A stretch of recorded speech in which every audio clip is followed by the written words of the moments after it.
کتب سیر میں منقول ہے کہ حضرت لال شہباز قلندر رحمۃ اللہ علیہ نے طوائفوں کے گھروں کو مسمار کرنے کا حکم دیا۔ طوائفوں کے گھر جس زمین پر واقع تھے وہ زمین ایک امیر شخص کی ملکیت تھی اور وہ انتہائی بدتمیز انسان تھا۔ اسے جب معلوم ہوا کہ آپ حضرت لال شہباز قلندر نے ان گھروں کو گرانے کا حکم دیا ہے تو وہ آپ رحمۃ اللہ علیہ کے پاس پہنچا اور آپ کو نقصان پہنچانے کی کوشش کی اور آپ کو برا بھلا کہا۔ آپ رحمۃ اللہ علیہ نے اپنا عصا اسے لگایا تو وہ زمین پر گر کر تڑپنے لگا اور اس کی موت واقع ہو گئی۔ آپ نے خدام سے فرمایا کہ گڑھا کھود کر اس کتے کو دفن کر دو۔ خدام نے ایسا ہی کیا۔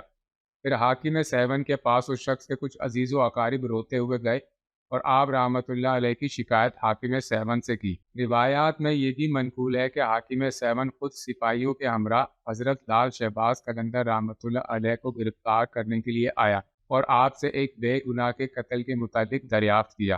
آپ رحمۃ اللہ علیہ نے فرمایا کہ میں نے کسی انسان کو قتل نہیں کیا بلکہ ایک باولا کتا تھا، اسے ضرور مارا ہے اور اسے لوگوں کی موجودگی میں یہاں دفن کیا گیا ہے۔ حاکم سیمن کے حکم پر جب زمین کو کھودا گیا تو وہاں سے ایک سیاہ کتے کی لاش برآمد ہوئی۔ حاکم سیمن اپنے سپاہیوں کے ہمراہ اپنے مقصد میں ناکام اور نامراد واپس لوٹ گیا۔ اسام بن یوسف بحر حاتم کی مجلس میں آئے اور ان پر اعتراض کرنا چاہا۔ چنانچہ اسام نے حاتم سے کہا کہ اے ابو عبد الرحمن، حاتم کی کنیت ہے، آپ نماز کیسے ادا کرتے ہیں؟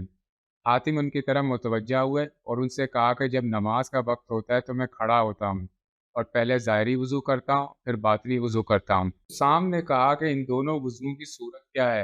حاتم نے فرمایا ظاہری وضو کی صورت یہ ہے کہ اعضائے وضو پانی سے دھوتا ہوں، باطنی وضو یہ ہے کہ اعضاء کو 7 چیزوں سے دھوتا ہوں: توبہ، ندامت، ترک دنیا، مخلوق کی تعریف، ریا، کینہ اور حسد کو دل سے دور کرتا ہوں۔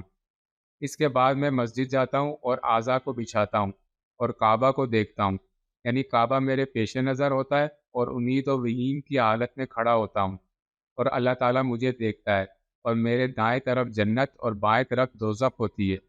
ملک الموت میرے پیچھے ہوتے ہیں اور میں خیال کرتا ہوں کہ گویا میرے قدم پل صراط پر ہیں، اور پھر یہ گمان کرتا ہوں کہ یہ نماز میری آخری نماز ہے۔ پھر نیت کرتا ہوں اور خشوع و خضوع کے ساتھ تکبیر کہتا ہوں اور قرآن کے معانی میں تفکر اور غور کر کے پڑھتا ہوں اور عجز و انکسار کے ساتھ رکوع اور گریہ وزاری کے ساتھ سجدہ کرتا ہوں۔